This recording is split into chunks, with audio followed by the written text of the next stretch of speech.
Records. Saya magonobe, saya ni santo kere. Ike ebakuli gaya kere betudurame. Aya mabosebe mawi ike le nyapa bati ko yobe Jehova maula. Abuchira ni bablo le Kristo Yesu ben come. Amen.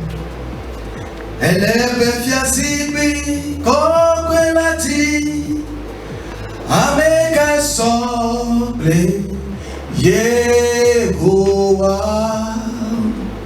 Jibo dola oti abe kokwe kokwe kokwe na mau elebe fiazibi kokwelachi ameka esoble Yehowa Jibo dola oti abe kokwe kokwe kokwe na mau miado motenga to berane fils africain la wore kabul miado bia kere bedo dorami mau avakale to bia apena o lotro ya sekake meton ti koko e pre to dore ti kata jinao wa meke fe mi bakule ha me kata nu mi bakule ba bo me kata nu be mi aka trop bo fa bia pa bo me e ne nani amen fa bia to so ne keke ati wotro ya la bia kwesebe ga ne wotro to he yike wole nyanya mene bia kata be bi ya kere bedo dorame kere le ala yike nya jenya bom ti la pre gbogbo kata do be ja ko kere bedo dorame mi bia ma o gbogbo be ne jengora mi la bayame ne jengora mi le bedo dorame be nuwa tiburu wanye ne babloto mi ta pe na e Kristo Yesu ben come amen gobe amen le fils africain le sene konele hallelujah mauna yira yo atom sem awele tochi ayama ko sebe mawi ke ko nifa aga bichinami e dana e ke sada ne da ne le triame ne ka da sa le otoya ale bomboto nous c'est que le dometotro alors nous c'est que tu n'as pas le dometotro mais il y a un petit peu de pour de l'autoya François la puissance de la compassion mais nous c'est que le dometotro mais vous nous c'est que tu n'as pas le dometotro mais on dit ne c'est pas mais ya comme niema nous c'est que tu n'as pas le dometotro mais yepetanya yemile sasa le otoya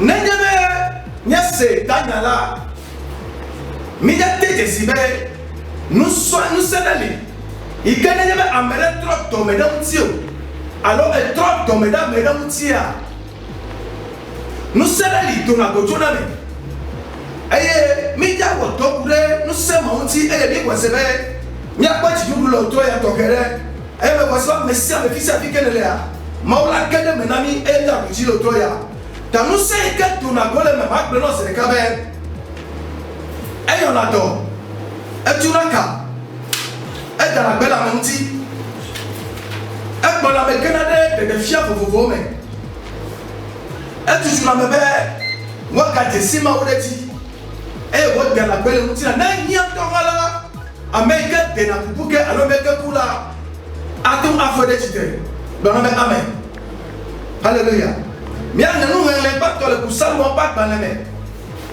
et à la fin de cas oui à chaque et à la fin de cas oui à chaque bibi bla adrevo atteint bla adrevo atteint Somme 119 verset 76 à 77 elle me na wo amen pefe na fa akona abe alesi ne don bena wo to la ene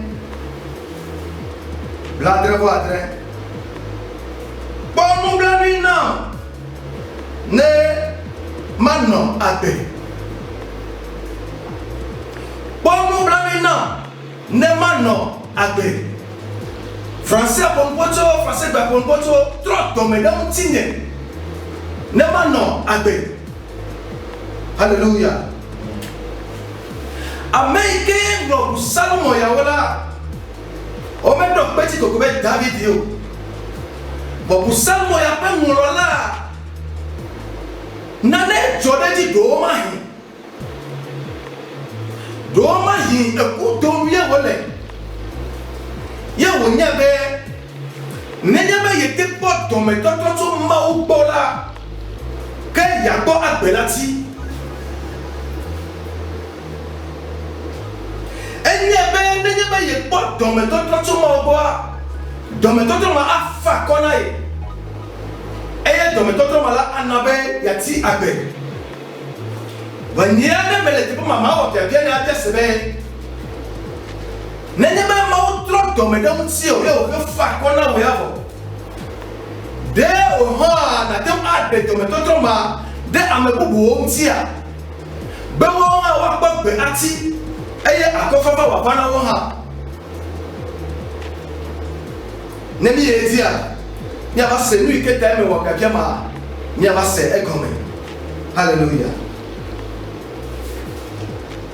Ni ke mi do la nya le nu ya me nya be. Nenya be do me tro fa me gleba itabe. Dede koko anu ina mere. Ela be dede koko amede be dede koko ele o ha asio me. Nenya be to wale mausi me ene le mokpom ne abaleke salmo ngole angulela. Kefia be amede to ha ele ye ha pasi me. Amede be to yo ele ye pasi me. Amede be katutu amede ba pe no. Amede be wa kpom bulen keke atia. Ele ye pasi me. Ne ba ke wo le wo ha si o me. Hallelujah. Amede ba petiti. Be atro do me na be nti. Be amea wa te nti abe. Anyo do me na me de. Be wa te kpom bu len keke ya me. Agbeda be nti atro do me nti. Be mu wa te wa mo ha. Ele o ha pasi o me. Tani ne be maunya le to la me go be maunya do na mi koko be ya promi si tutu no tutu pa to nye be ya promi ba ti me to trobo e ne ni ba ti me to trobo fa go bola maunto gana gbele nyamti eye ni o ke ni aka me be yan ya e ko ne me baba. Hallelujah. Na de awe na me adela ke mau adonku o ha ti o alabe mau me na gbe nous n'ayons mis ça à mettre ma faute à la kela que wa on tombe de toi quoi que ni et lui qui me dit mais wa wona ni la que mi o mi wona be de ne ma que ne mo popo la ameka no kusalmo ya sibe ne ne be po do me to so ma o kwa ma o atem anabe ya tia bela que le na be ne de to fia me de elle na wo ha que le mo popo me le tro ya be on ha de to me to confia me de na made wa to ko kulu keke ya o me na made be yanye kele ti keke o me la de jo le ti ne wa to ko gbe ati. Hallelujah.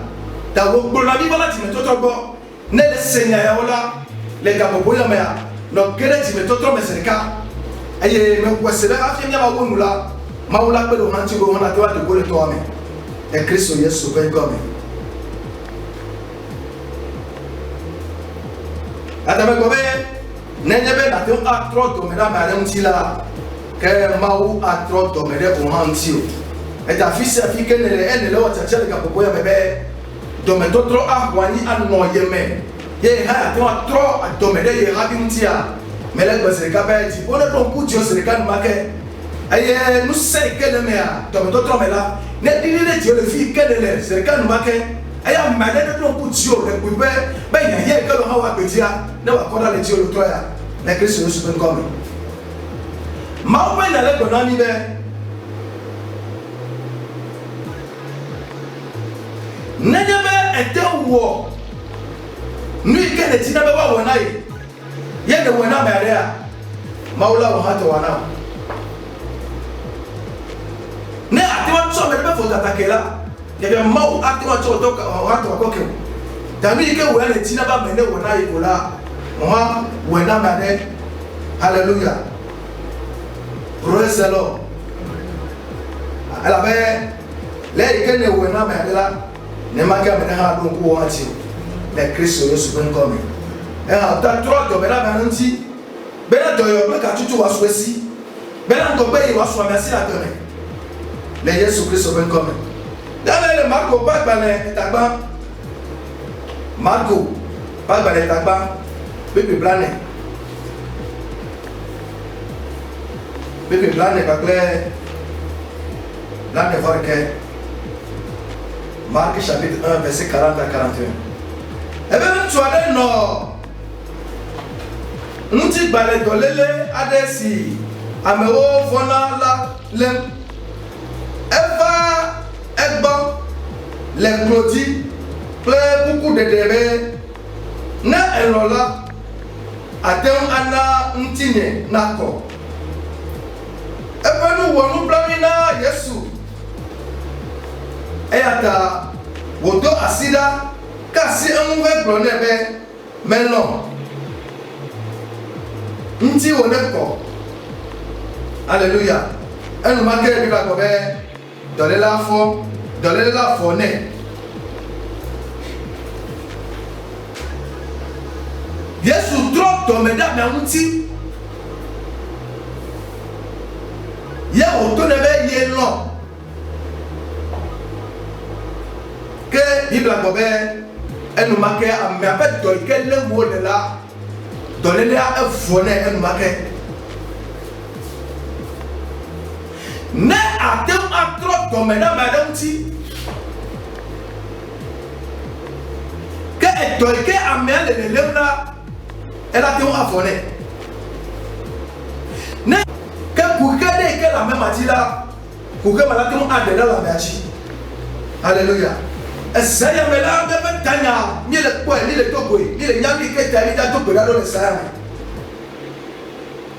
Praise the Lord.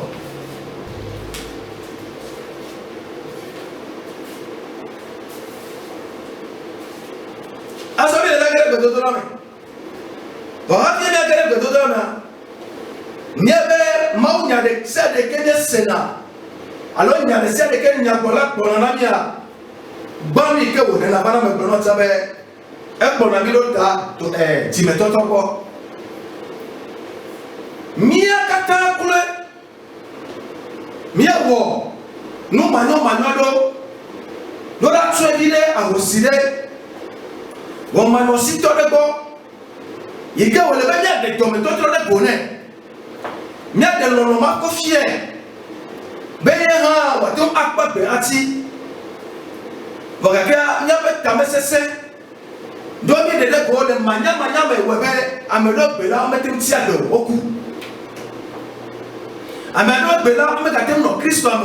a des gens qui ont été fiers. Il y a des gens qui ont été fiers. Let God, did you get a chocolate and empty queen? Therefore, they get a damn add the empty. Minute. Man, now you to a papa.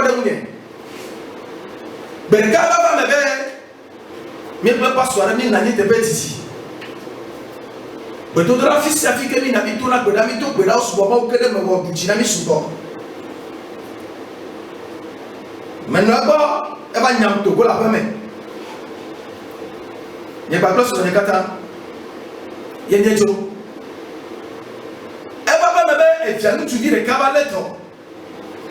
E o beti kodi serchi. Spécialiste alors mais o ke bona e to ma pe nyagbo agbeto amene. O be yo tsaga ba le to mti ka ke ya. E glo o ba yo sebe. Pastor de kambe le miasi. Atem va tout pédac premier. Bon, en même temps, parce qu'on dit, on va jouer le téléphone. Son nom appelle là. Ben, les gars, tu t'en vas, tu dis, nous, que tu plais, que mais oui, nous, il y a un homme qui t'a ouvert. Il y a un peu de gens qui sont dans la main. Il y a un peu de gens qui sont dans la main. ne me da yo e ne da to pera ha en mane ho esse message a no e ke tro subola to na be le consider de calme pas to me pas to me oh pastor mai ma be to pera la me o tete la me ma la tete to me la luci e ke no ne plana se ka to me tro la me amuti e ye lo tro ma be sama be se ka mi yi kwanti le consider velia menema ye mi be to pera wo sama to pera ba mi me ko de via ban kuma ba ke de to pera wo sama to play no no est-ce que nous que là déjà va dire c'est bien bien mais on peut dollar no didi alors dollar et que pendant la messe pe nya o le chiboa yen to ne di la be nous savons que la be to si o dokita be ne be o mete pe to ati o que nous savons que la be to si o que de mo pe dollar que pendant la messe pe no ba ne didi le sabame no a pas de vie pe na ko le que là déjà va dire c'est là en no be mo pe dollar o didi va o la o be o me yo ba wo to le nti me tono be le tasiri da be le mukebela lo tropa ja wo tasile wanti le kwaje ko ba peme praise the Lord nous sei que tu na go tona le to me to tona pe na glomele now ezeme a nous sommes les da wo peto eye ko ela ka de gani ba klo eye ko ela ka chuka ni ka klo le Kristo Yesu pe come bono me amen hallelujah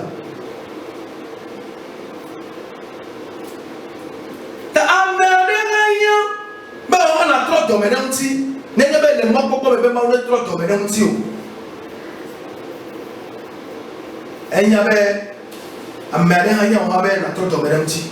Esa be le da ke da me ga me le nyase o. Da enya me brono cha le ko be se be be ni ko be na to gbe da ta no ti no le ka le nyase enya be na to gbe da lo troya. Esi ke ga me le nyase o fisi africain le wo re ka pa pem e na titre wa foji. Enya gere be to me. Le Christ Yesu ben comme hallelujah fils africain le ko wasiti na japana la ko na peto bo wasione na dakpena da nyakeye bu to ke ne se lo troya e ke gomen de seleme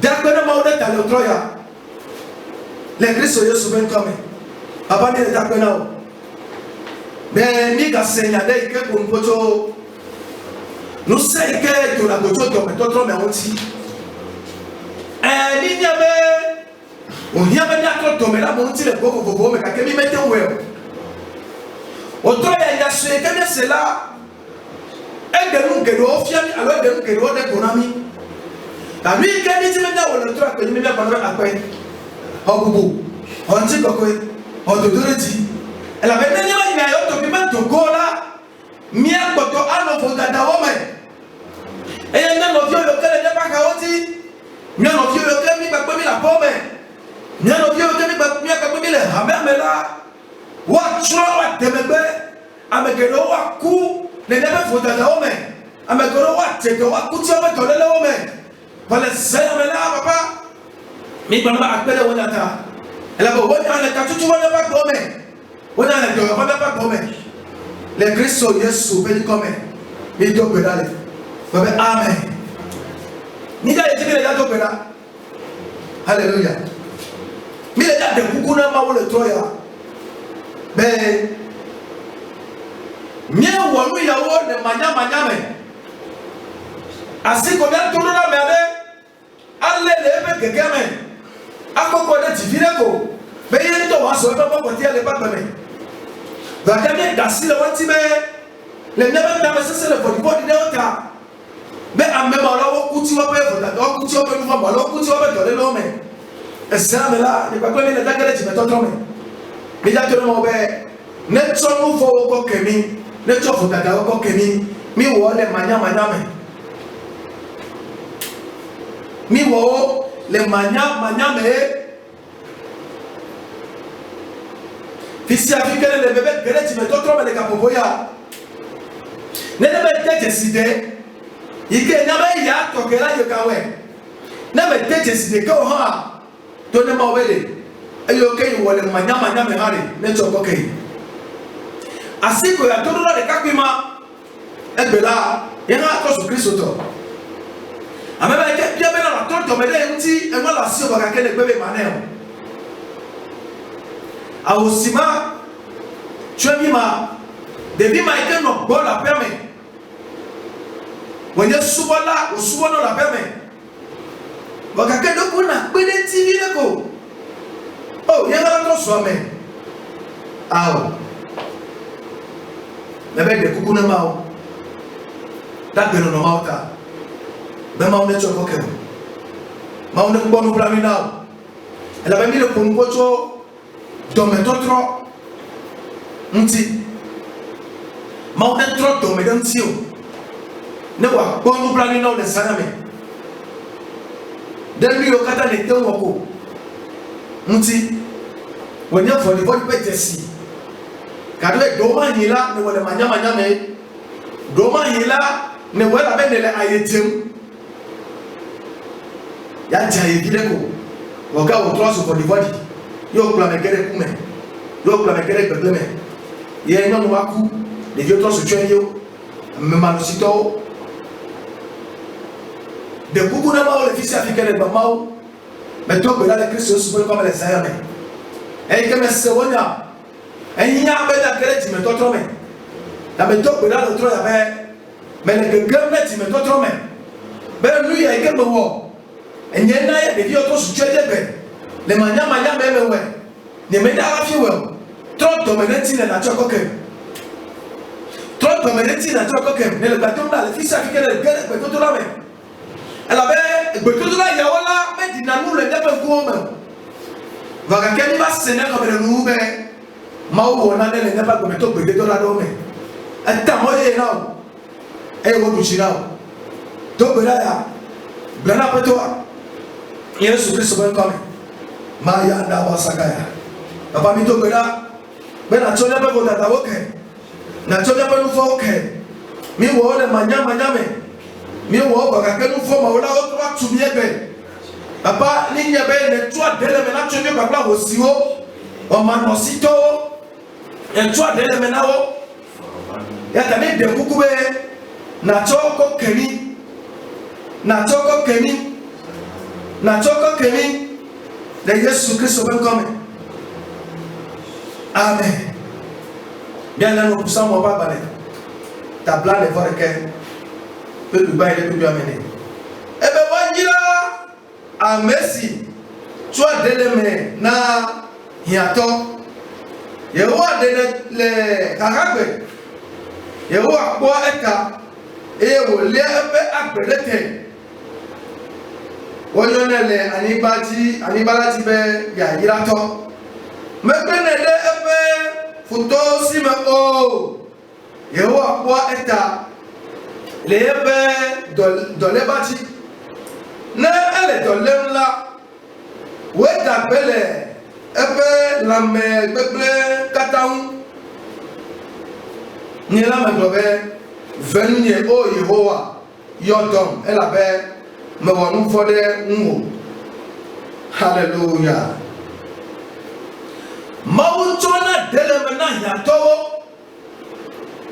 amegede wo gba gbegble ebe amegede wo teto ebe de vodi ka wo de nyato le muti agbate do la ma kepe gati asi ti a egbo ameta hema pe gai keti go ameta hema pe no mesi keti home egbela bebe ba gbono le mo pe nya lo bebe wa yira amesi to adele me na yato Yehowa dele le hagbe Yehowa kwa eta me to dele me na yato ola ke mau Yehowa ma gbo ma ta o ebe dele ne be le be do ba ti la ebe mau dele e wo le ne agbe do me to tro nse ke jo na go me tade tro do me je ne me wo e tro na do me de ameta go wonti la ke mau Jehovah ige wo Jehovah plan ni ba ade wo le wo to le me do ma to be la to le ka popo ya be esime ke ne ko to le wo chachia le wo pe me le mi ba plan ya popo me kata ye mi de wo chachia be tu es gardé là, et tu es délai là, il y a toi papa mais t'as là. Mais même nous ça il calme toi mais toi mais les pieds maintenant les dit toi tu peux connaître d'abord pour gardé les Jésus Christ fait quand même. Nous ça il calme mais il gagne un méta papa, il gagne toyoyo, mais t'as tout. Mau pede toto le maintenant mais même nous ça mané dit, mais n'a pas nous ça il calme toi mais toi mais aussi nous ça mané dit na wa connaître ni papa mais pas pour gardé. Ne connaît pas de wodi, mais on va mettre des nakukuke, on va mettre les dobati, on va mettre les nakukuke toha, à bénér soisio les fils africains à bénér soisio, la mercedes soisio, les Christ sont Jésus pays comme bon amen. Mais les dates de là, et tout les qui n'y a pas de dieu les niais, amen yoga ou le ben n'y a trop de domaine wanti dans nos domaines il y a d'autres choses dit on manosito nkwa bato kontro ameyo kewo konye enu wa meto yoko wole benye no domena atro domena wanti yemi mete wo la mele gato bela wata benye bakro peti wa no ti papa me benye bakro beta mususu wa no ti papa me benye bakro ba gbe wa no mo pasi me la mais les gars, quand même, le Seigneur, et bien tout là, à ton côté, mon passé, mais Maouna ou un bête, mais toi, il y a aussi les miens pour me pouvoir. Nous deux, que la même pour vous, bon. Et moi, je vais vous dire comment, et bien, alléluia.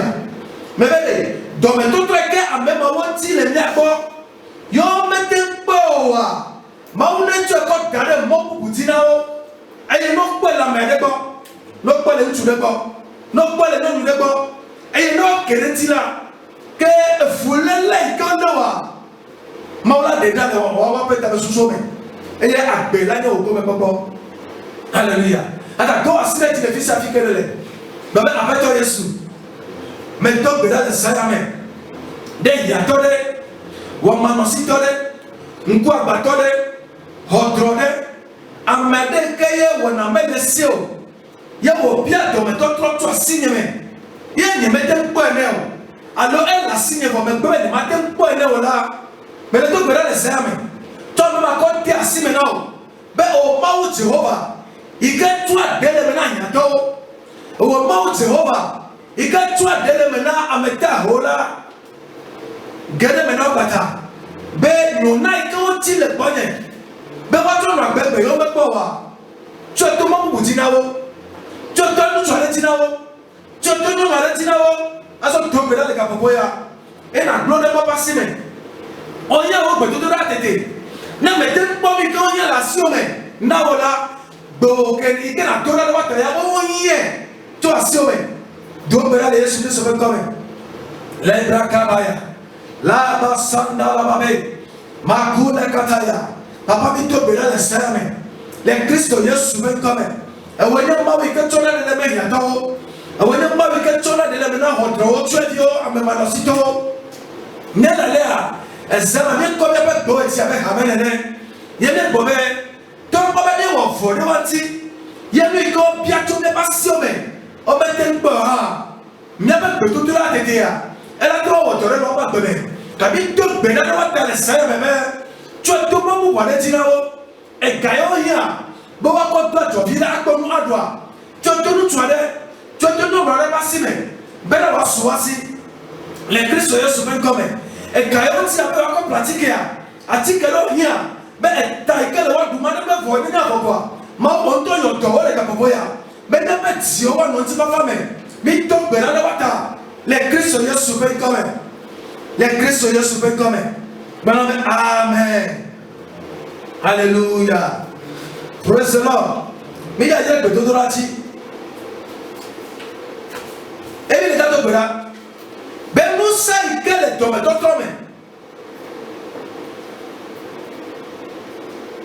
Nous savons quel est ton méthode. Mais là, n'est pas avec ça, mon nez. N'est pas avec le papa, le fils africain. Alors, il est à quel est de papa, garder les cartouches dans le yo. Ben, voyons quel est bon.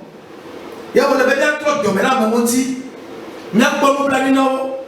Et bien nous plan papa a rodé à paix. Yemi bete wo la mi ta to bira le se mebe.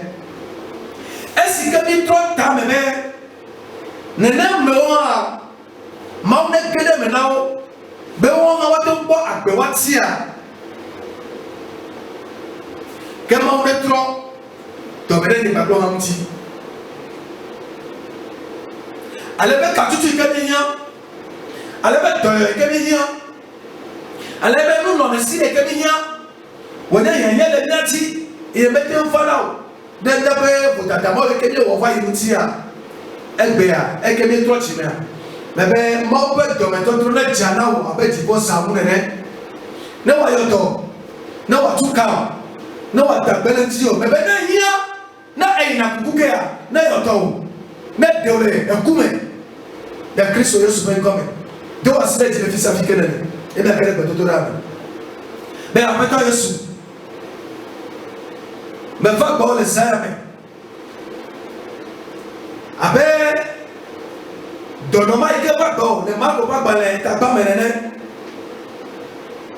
abe ele kloti fa gba me ka mi ke wo e ke o bia be na no do me na ela ni na mi na be e tro do me danti e nu ma ke ne bobe donner la nature elle donner la nature de marqué mais on va même pas dans les armes bébé camion que bien voir comme tio voilà si que bien trop tamé de mi a non tomé aso alors mi on a bien trop tomé nature qui va aussi on tire quelle est la là katutu doyoyo la messe American le tobati le kukuke nous sommes les le tout avec hanene no kora le pas gochi ne kora le pas gochi dans les deux le pas gobe bébé le ciel que mi le to